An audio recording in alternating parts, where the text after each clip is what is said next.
더불어민주당 주도로 상정된 최상병 특검법에 반대하는 국민의힘의 무제한 토론, 필리버스터가 현재 20시간 넘게 이어지고 있습니다. 네, 2시간여 뒤쯤 무제한 토론이 종료되고 특검법이 표결에 붙여질 전망인데 취재기자 연결해서 상황 자세히 알아보겠습니다. 이준엽 기자.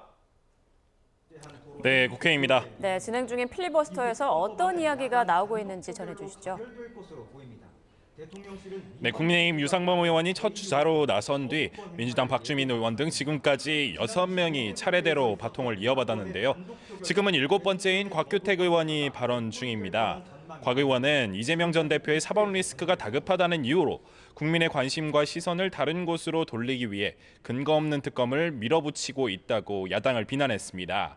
도중에는 이화영 전 경기부지사의 대북 송금 사건 1심 판결문을 읽었는데 민주당이 안건과 관련된 것만 이야기할 수 있다며 강하게 반발하기도 했습니다. 또 국민의힘 박준태 의원은 중간에 화장실을 다녀오기도 하며 발언이 6시간을 넘겨 이번 필리버스터 최장 시간을 기록하기도 했습니다. 이 어마어마한 일들 모두가 누군가의 방탄을 위해 벌어지고 있는 일이고 그 연장선상에서 제가 오늘 반대 토론에 나선 최상병 특검법도 추진된 것으로 의심하고 있습니다. 이에 맞서 바로 다음 단상에 오른 민주당 서영교 의원은 쟁점이 되는 박정훈 대령의 수사 이첩이 정당했다며 조목조목 반박했습니다. 정쟁에 몰두한다는 여당의 주장에도 윤석열 대통령이야말로 총선으로 민심이 확인됐는데도 국정을 쇄신하지 않고 있다고 맞섰습니다. 수사해야 한다고 1항에도 2항에도 적혀 있단 말입니다.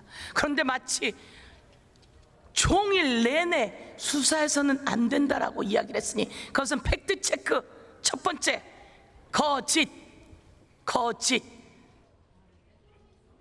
또 국민의힘 주진우 의원이 발언 도중 이재명 전 대표의 대장동 의혹 수사를 예시로 거론하자 민주당 의원들이 정신 못 차린다고 강하게 반발하며 고성이 오가기도 했습니다. 앞서 토론 과정에선 국민의힘 김민전, 최수진 등 일부 의원들이 착석한 채 조는 모습이 포착되기도 했는데요. 이에 두 의원은 오늘 각각 사과했습니다.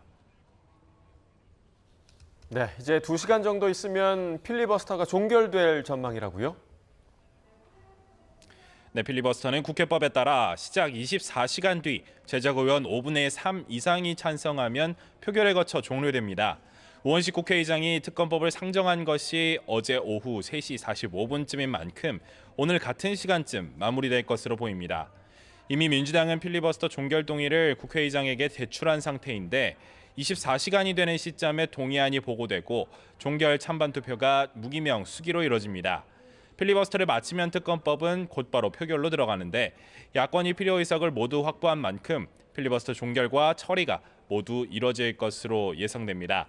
의석에서 열세인 국민의힘은 표결에 참여하건 참여하지 않건 특검법 처리를 막기는 어려울 것으로 보고 있어서 표결 자체에 불참할 가능성도 배제할 수 없습니다.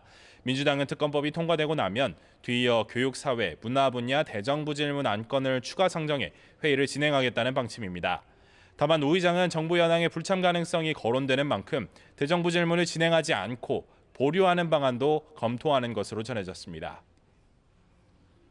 네, 그리고 오전에 용산 대통령실이 개각 발표를 했는데 특히 이진숙 방통위원장 후보를 두고 여야 반응이 엇갈리고 있다고요? 네, 국민의힘 이상휘 미디어특위 위원장은 YTN과의 통화에서 방송통신위원장 후보로 지명된 이진숙 전 대전 MBC 사장은 좋은 식견을 가졌다고 호평했습니다. 인사부문은 대통령실 판단이라면서도 풍부한 방송 경험을 통해 방송 언론 정책을 이미 체득한 인물이라며 적합한 인사라고 평가했습니다. 이어 특히 MBC에서 중책을 맡았던 만큼 전체적인 방송 지역을 파악하고 객관적으로 판단할 수 있을 것이라는 반응을 내놨습니다. 반면 민주당은 그렇게 사람이 없느냐며 논평할 가치도 느끼지 못하지만 기록을 남기기 위해 논평을 내는 것이라며 깎아내렸습니다. 이 후보는 지난 대선 때 윤석열 캠프 언론특보였지만 극우적 언론관을 드러냈다가 캠프에서 퇴출당한 인사라고 지적하며 2년 만에 윤 대통령과 한몸이라는 게 확인된 셈이라고 비난했습니다. 특히 이 후보는 MBC 세월호 참사 오보 책임자, MBC 노조 탄압의 주역이며 MBC 사형화를 밀실에서 추진하다 들통난 적도 있다고 주장하며 MBC 장악용임이 분명하다고 쏘아붙였습니다. 지금까지 국회에서 YTN 이준엽입니다.